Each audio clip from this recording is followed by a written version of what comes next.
നമ്മുടെ വീട്ടിൽ ഒരാളെങ്കിലും മുത്തഅല്ലിമാവണം. ഇത് പ്രസംഗിച്ചിട്ട് വലിയൊരു മുതലാളി മോനെ കൊണ്ടുവന്ന് എൻ്റെ അടുത്ത് ഏൽപ്പിച്ചൊരു കഥ ഞാൻ മറ്റൊരു പ്രസംഗത്തിൽ ഏതോ ഒരു സദസ്സിൽ ഞാൻ ഓർമ്മപ്പെടുത്തിയിട്ടുണ്ടായിരുന്നു.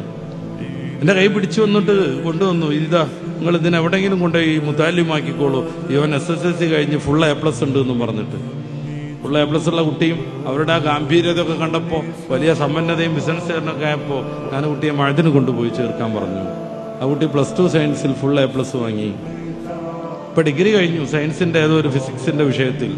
അതൊക്കെ കഴിഞ്ഞ് റഷ്യൻ ഗവൺമെന്റിന്റെ പ്രത്യേകം പരീക്ഷ ജയിച്ച് ഇന്ത്യയിൽ നിന്ന് 3 പേർ അവരെ പഠിക്കാൻ PhDക്ക് പോകാൻ അംഗീകാരം കിട്ടിയവരിൽ ഒരാൾ ഈ കുട്ടിയായിരുന്നു. ഉക്രൈൻ യുദ്ധമൊക്കെ ആയതുകൊണ്ട് പോകാതിരിക്കുകയാണ്.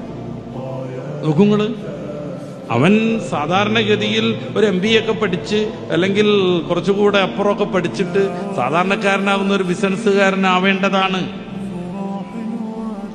ഇപ്പൊ അവന് വേണമെങ്കിൽ ബിസിനസ് ചെയ്യാം, കുഴപ്പമൊന്നുമില്ല.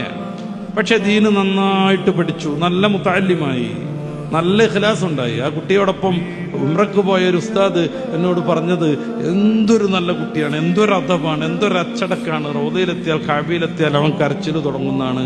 ഇത് സാധാരണഗതിയിൽ സാധ്യമല്ലായിരുന്നു. അവൻ മുത്തഅല്ലിമായപ്പോൾ അങ്ങനെ സംഭവിക്കുന്നു. ഇതിനാണ് നമ്മൾ സംഗമം നടത്തുന്നത്. എന്തിന് മുത്തഅല്ലിമീങ്ങളാവണം എന്നുള്ളതിനെ കുറിച്ചൊക്കെ ഒന്ന് ഉറക്കെ പറയാൻ.